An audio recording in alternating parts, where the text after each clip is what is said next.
Hey and welcome to another episode. I just want to say I hope you're all well, and I'm sorry for the lack of content, but I've been in and out of hospital for the last 2 months and life has been a little bit interesting. Anyway, I just wanted to have a little bit of a chat about Prince Andrew's losing his royal titles. Now, why now? Just a bit of a question. Why now? I mean, Royal Watchers, buckle up, because today I'm going to be talking about it, and it could be one of the most shocking chapters in modern royal history. Prince Andrew, once a senior working royal, stripped of his military titles, HRH status, and effectively frozen out of the royal life. How did the Queen's once favoured son fall so far, so fast? Well, for decades, Prince Andrew was known as the Queen's loyal second son. He served in the Royal Navy, flew helicopters in the Falklands War, and carried out royal engagements around the world. But all of that changed when allegations connecting him to Jeffrey Epstein exploded into public consciousness. Whatever anyone believes about the legal process, the court of public opinion came down hard and fast. See, he was never actually really convicted of anything, was he? So I know this is going to be a little bit controversial, because I'm a bit of a person that, I want to see facts, I want to see proof, and I want to see a conviction before, I make up my mind about something. But if he did do what was alleged that he did, he very well deserves this. But we're not privy to that information. We're not privy on what goes on behind closed doors at the palace. We only get dribs and drabs, as we always have throughout royal history.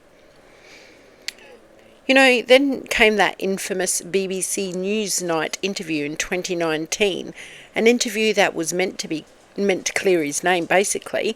Instead, it kind of put his reputation a little bit in the dark side. There was no apology, strange explanations, claims about not sweating, pitch-perfect example of how not to do PR.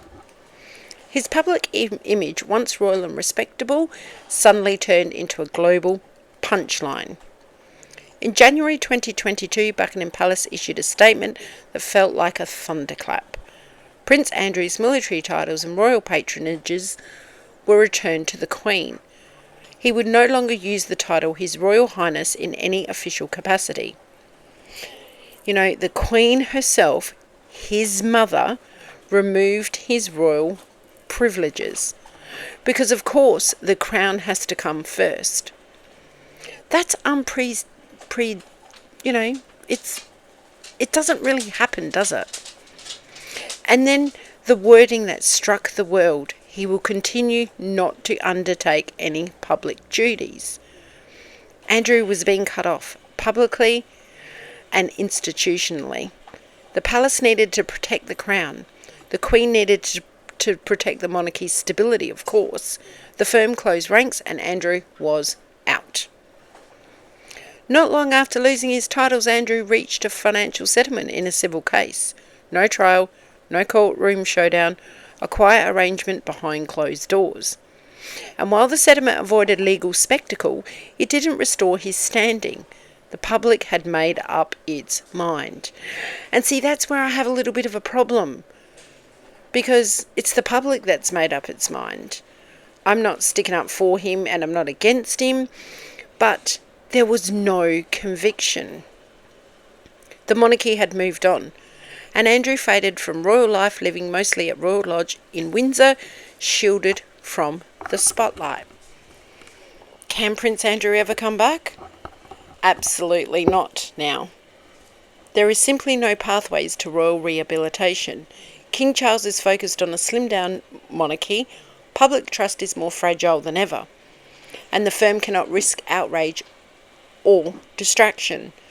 Prince William reportedly stands firm on this too. For him, any return would damage the monarchy's future, not secure it. Andrew is now a royal in name only, basically, isn't he? A life to move from palace balconies to behind closed doors.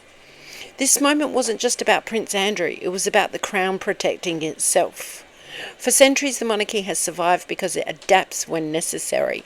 Removing Andrew wasn't just a punishment, was it?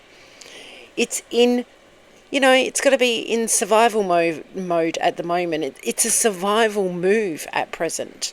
There's so much talk about King Charles and he may pass soon and his illness is going to take him soon and etc, etc.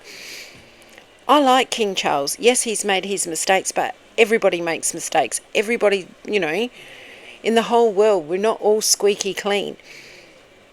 But I think, people should just let him live day by day, and when the time comes, unfortunately, the time comes. But, all this talk about, is he going to die in 6 months? Is he going to die in 12 months? Is he going to live another year? 18 months. It's. I know we all speculate, but let the man live while he's alive.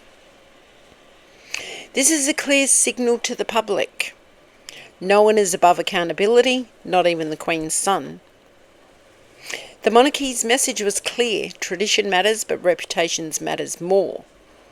So where does that leave Prince Andrew today? A life away from duty, a royal title but not the role, a name in history but not in the working royal future. Whether you believe this was just a justice, PR strategy, or family heartbreak, one thing is undeniable. This was a seismic moment for the royal family, a reminder that the crown always must come first. I mean, I have a little bit of a problem with a few of the things that's happened. This could have happened clearly when the late Queen was alive, etc. Like I said, we don't know. I just have a question. Why now? Is King Charles making the moves now so he doesn't leave no stone unturned for when he does pass?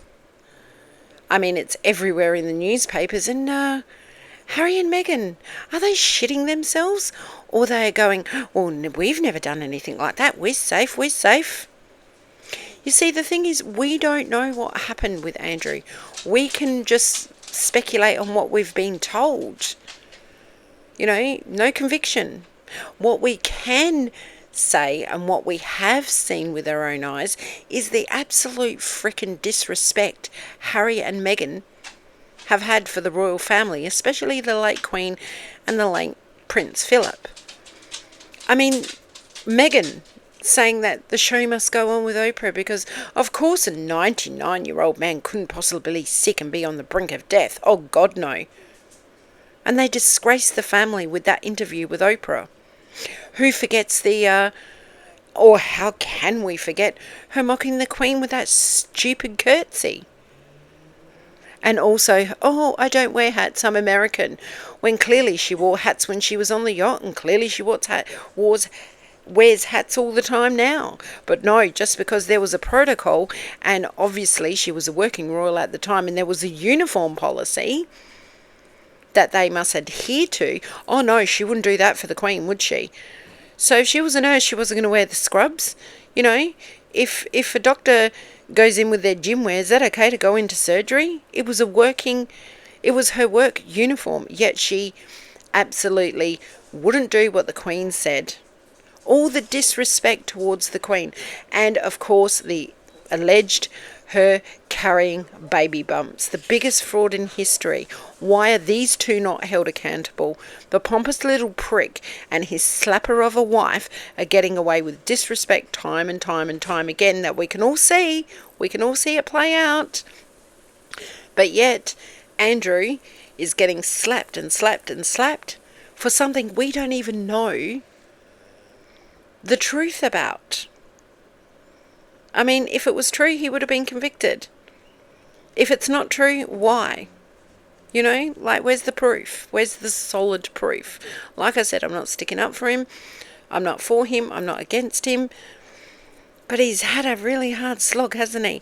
If he is guilty of what they say he is, of course he deserves it all. But Harry deserves a lot more, in my eyes, because what he's allowed his wife and himself, the disrespect to the royal family. Yet there's no accountability for them two. Or is this the beginning of them being stripped as well and those children taken out of the line of succession? Who knows? Is this in preparation for something bigger? Who knows?